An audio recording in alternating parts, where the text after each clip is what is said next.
আমাদের বয়রা বাজারে নামযজ্ঞ অনুষ্ঠান হচ্ছে। তো এই নামযজ্ঞের মধ্যে পালা কীর্তন হচ্ছিল। তো সেই পালা কীর্তনের কিছুটা অংশ আমি তোমাদের সামনে তুলে ধরব।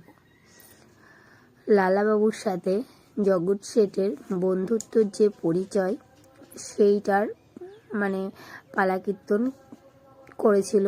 তো তার কিছু কিছু অংশ আমি তোমাদেরকে দেখাবো।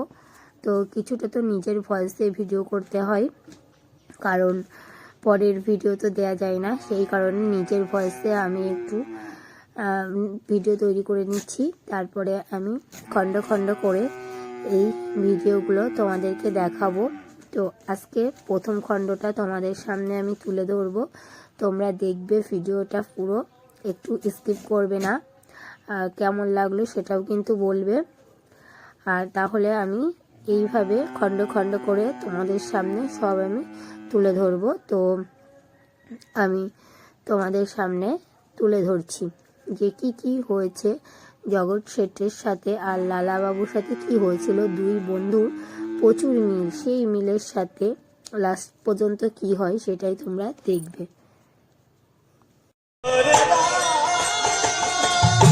নিজের বাড়িতে এসে দেখে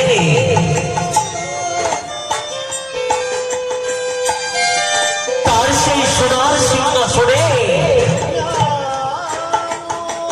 তার কাজের মেয়েটি ঘুমিয়ে আছে। কিছুক্ষণের জন্য তিনি ক্রোধান্বিত হয়ে গেলেন, রাগান্বিত হয়ে গেলেন। এই মেয়ে, এই মেয়ে, বাবুজি আপনি, তোর তো স্পর্ধা দিন বেড়ে চলেছে। আমার এই সুন্দর কবলে বিছানায় তুই ঘুমিয়ে পড়েছিস। জানিস অনেক জন্ম ভাগ্যের ফলে এত সুন্দর রাজপ্রাসাদে ঘুমানো যায়।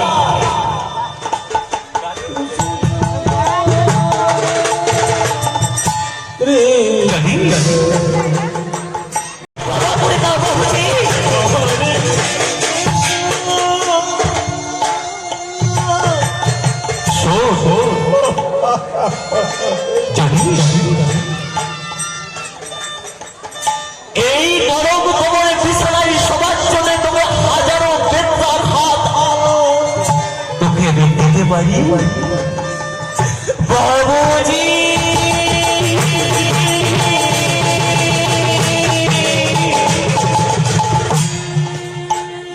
বাবুজি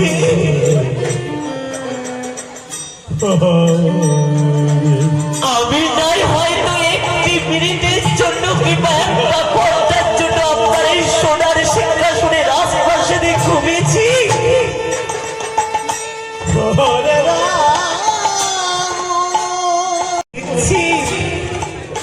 আমি আমার বাড়িতে কাজের জন্য আসবো না।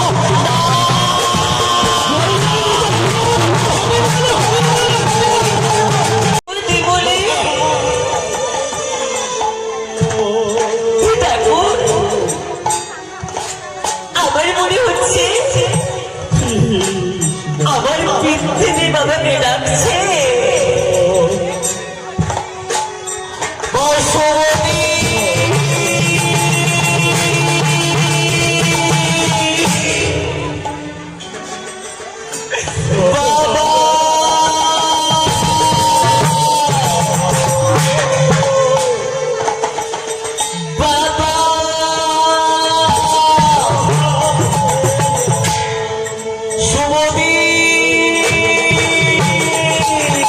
বাবা।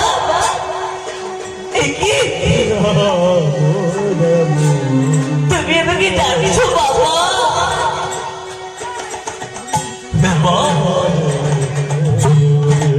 আমি তোকে ডাকছি রে বাবা। তোমার চোখে জল কেন বাবা? জানিস মা, বাবা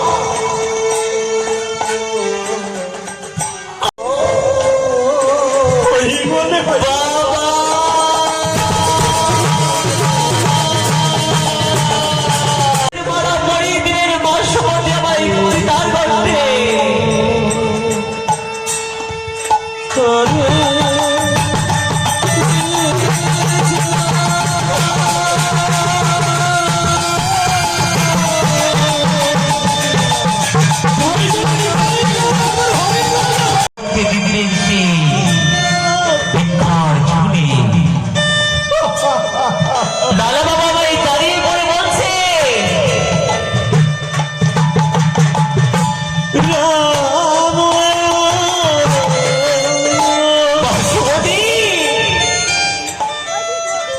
আমাকে কেমন লাগছে বলে? আমাকে ভালো লাগছে না? লাগছে বাবা,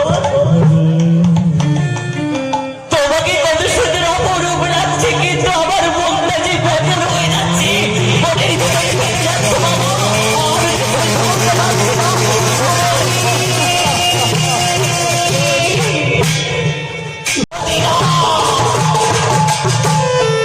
তোর মা যদি চলে আসে, তবে যে আমার এই বৃন্দাবনের যাত্রা বিফল হয়ে যাবে সুমতি।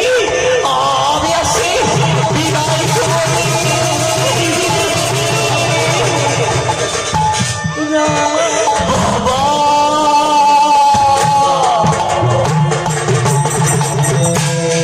বাবা, বিদায় বলছো না বাবা?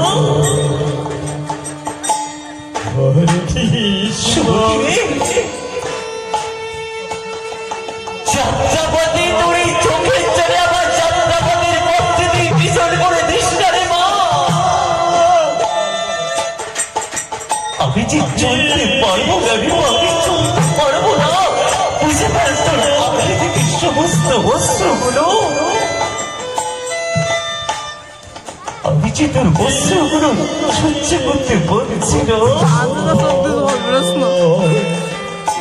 বাবা।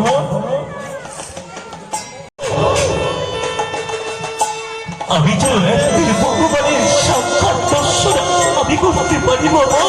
আমি তো তার সেবা করতে পারি।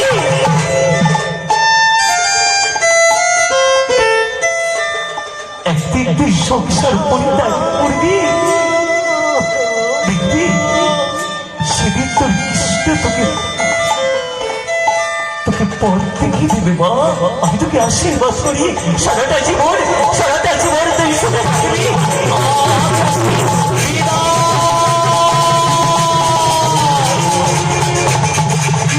বাবা সোনি,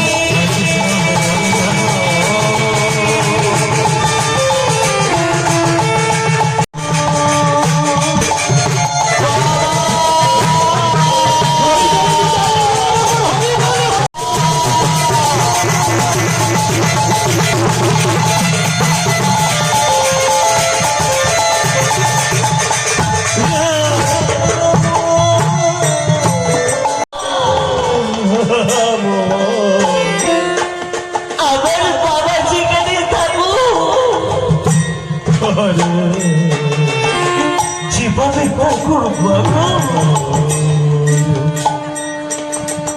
সেই জন্য একদিন কৃষ্ণর চরণে, আমার ভগবানের চরণে, আমার নারায়ণের চরণে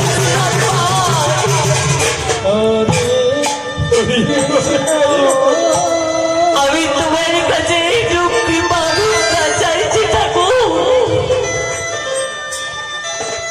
আমাকে তুমি কষ্ট দাও, দুঃখ দাও, যন্ত্রণা দাও, শত কষ্ট আমি সহ্য করে নেব, যেন আমার বিন্দুদের কোনো কষ্ট তুমি দিও না ঠাকুর।